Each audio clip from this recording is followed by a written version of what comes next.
Creepy, yeah. I like it. That's good. There you go. Well, no. What is that? Huh? What is that? What? It's like a thing. I don't want that to happen.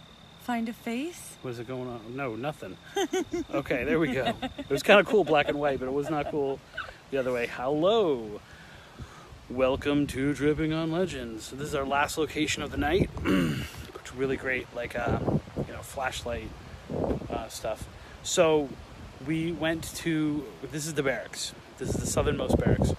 Tomorrow we're going to spend a little more time inside of the main battery where things have been cited. But here is where people have heard, what do we read now, Natalie? The cries of children. Cries of children here too? This is where the cries of the children were. Okay. We're at the barracks. So the cries of the children here, as well as some of the soldiers as well. Correct. So I don't know why hello Rita. I don't know why the quarantine would be over there, which is about what, like at least a football field away, right? Yeah.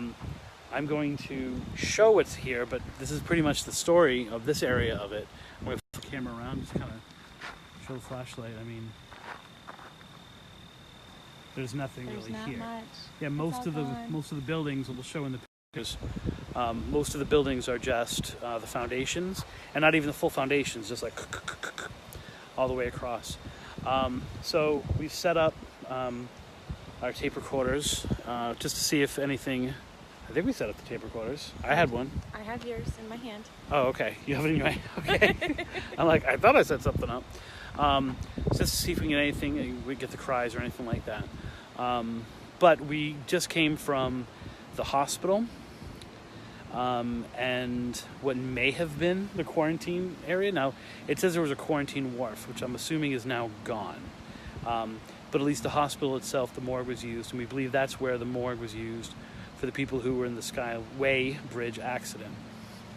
We didn't think it was very respectful to do a Facebook Live from those locations, so we didn't. We did have some odd things happen to us, some physical reactions, which we're not going to talk about right now. We're not going to talk about right now? I just want to say it on camera. You don't want to say it on camera? Yeah. Okay. So Natalie's going to say it, but she's not going to say it on camera. So we set the tape recorders down, as Christopher said, in the hospital, and then the building next to the hospital, which we're not sure what it is. Could have been quarantine, could have been morgue, who knows. But I had a conversation with, or tried to have a conversation with, what could have been the mother who lost her children. And as I was asking questions, I just basically said, I'm sorry, it's every mother's worst nightmare. I can't imagine what would have gone through. Every mother would have gone insane losing their children. And at that, it felt like somebody took a needle and stuck it through my heart. It was very, very painful. So as I continued to talk, I said, okay, I understand that's what it feels like. And, just kind of continued to talk about how we'd never really know, because unless you've gone through that, you can't experience that kind of pain. And then she let go, and then the pain went away. And then it was just a heaviness.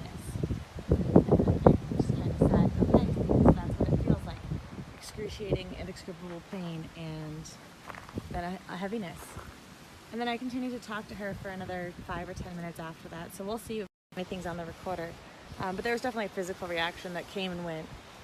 Back on me. So that must have been profound as a mother. That was profound. Absolutely. For you. Mm-hmm.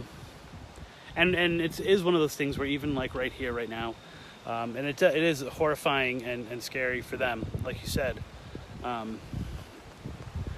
You get to these places and there are these legends, and people maybe have heard something, not heard something, and then you get out here with tragic locations, especially tragic locations that have to do with multiple things happening. Right. And these are people who, not sure if they were drafted into service, not sure.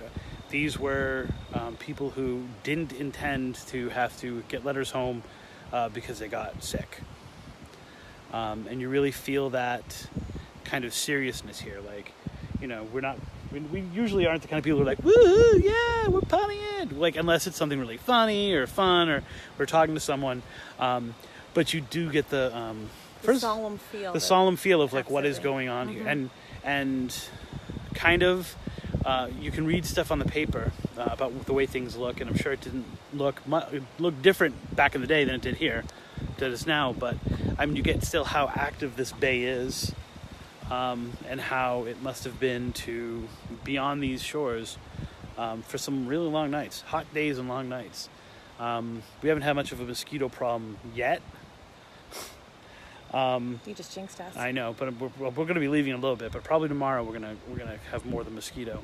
But you know, it's not unusual. There's so much going on here between the wind and the lights from the different things and the water. It would be, and little footsteps I hear here and there, and little things that are probably completely natural, that this would be like a prime location for your imagination to just go wild. Yeah, absolutely. And to see and hear things. And, you know, fish stories are fish stories, and fisherman stories are fisherman stories. And, you know, I think this has been a really cool location. I'm very excited to come tomorrow and get maybe potentially interviews from rangers. Maybe get the location of the actual quarantine wharf and what the story is, and also the story. We've asked about 100 questions of ourselves we want to ask of them tomorrow. So hopefully we can get some, not only history, some haunted history, and something to back up some of these stories, but also to get some of the just the history, and why is this now the way it is, and why are there buildings? Why aren't there buildings? Why are there foundations but not the buildings? Were they that difficult to maintain? Things like that. So. I think we're going to say goodnight. Yeah. So until tomorrow when we go over some of these other things. We are Tripping on Legends. I'm Christopher Balzano. And I am Natalie Crist, who you can't see. Who refuses to put the light on her face. I think tomorrow we are going to try to allow the fishermen to come again, right? We're going to go to the bridge. She is so like... I am determined. Right. If you swipe right and you don't get any responses for a while, that doesn't stop you swiping right. So Natalie will be swiping right again tomorrow. And I will be hoping that all of her dates are legendary.